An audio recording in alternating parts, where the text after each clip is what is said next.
Can you see the hummingbird sitting on the vine on the arbor? You could sort of see him. This beautiful vine is called Clematis Glaucophylla. Out of all the flowers I've ever grown, this one looks most like it came from outer space to me. The flowers are so unusual. The flowers have a tough texture, kind of like leather, and that's why it's called leather flower. They also look a bit like banana peels opening. Have you ever noticed when water beads up on the surface of some plant leaves instead of soaking in, like a good rain jacket? That's what these smooth leaves do. At the end of this video, I'll tell you why they're a little bit more expensive and harder to find. It's native to the US, but I'm growing it all the way up here. It dies to the ground every winter and grows back up from spring.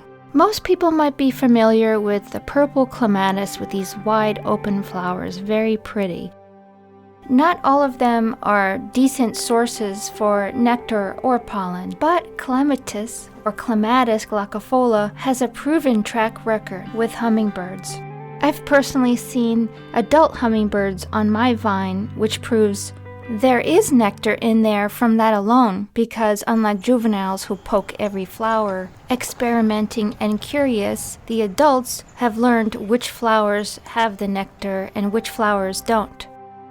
This vine is very well behaved too, probably more than any other vine I have. It's so low maintenance, sometimes I totally forget it's there. Still, it doesn't mind roses growing around it either. I have a really bad habit of overcrowding plants, and then if a disease or they're struggling happens, then I'll just deal with it at that point. I really like to push the limits first.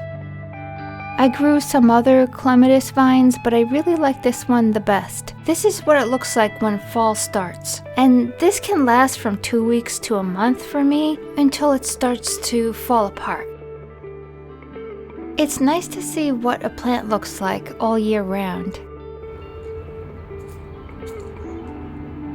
The reason why it's hard to find and more expensive than others is because it's harder to reproduce, and most people want the showier, bigger flowers. My plant was very tiny. It was $25 plus shipping, but it started to bloom in its first year. What do you think? Was it worth it?